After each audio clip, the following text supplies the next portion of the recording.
நம்ம வாழ்க்கையை 90s kids 2K kids இப்படின்னு பிரிக்கிறத விட டச் மொபைலுக்கு முன் டச் மொபைலுக்கு பின் அப்படின்னு பிரிக்கிறது தான் சரியாக இருக்கும்னு நான் நினைக்கிறேன். ஏன்னு கேட்டால், நம்ம டெக்னாலஜியை ஓவராக உருவாக்கிட்டு ஏன் கிட்ஸு மேலே நம்ம பழிய போடணும் சொல்லுங்கள். இப்போது டச் மொபைல் வந்ததுக்கப்புறம் தானே நம்ம எதையுமே கண்டுக்கிறதில்ல, என்ன நடக்குதுன்னே தெரிய மாட்டேங்குது. அப்புறம் ஏன் நம்ம 90s கிட்ஸ் 2K கிட்ஸுன்னு பிரிக்கணும்?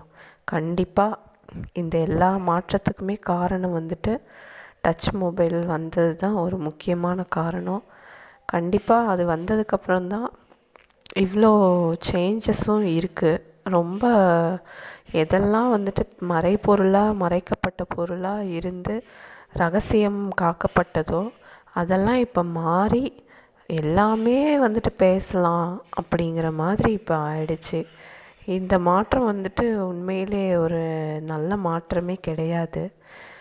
இப்போ யூடியூப்னு ஓப்பன் பண்ணிக்கிட்டால் என்ன கண்டென்ட் வேணாலும் போடுறாங்க, என்ன வேணாலும் பேசலாம் அப்படின்னு போயிட்டுருக்காங்க. இது உண்மையிலேயே ஒரு வளர்ச்சிக்கான மாற்றமே கிடையாது, அழிவுக்கான மாற்றம்தான் இது.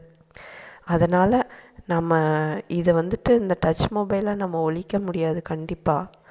ஆனால் இதை நம்ம அடிக்ட் ஆகாமல் நம்ம பார்த்துக்கலாம். அந்த முயற்சியை தான் நம்ம பண்ண முடியும். நன்றி.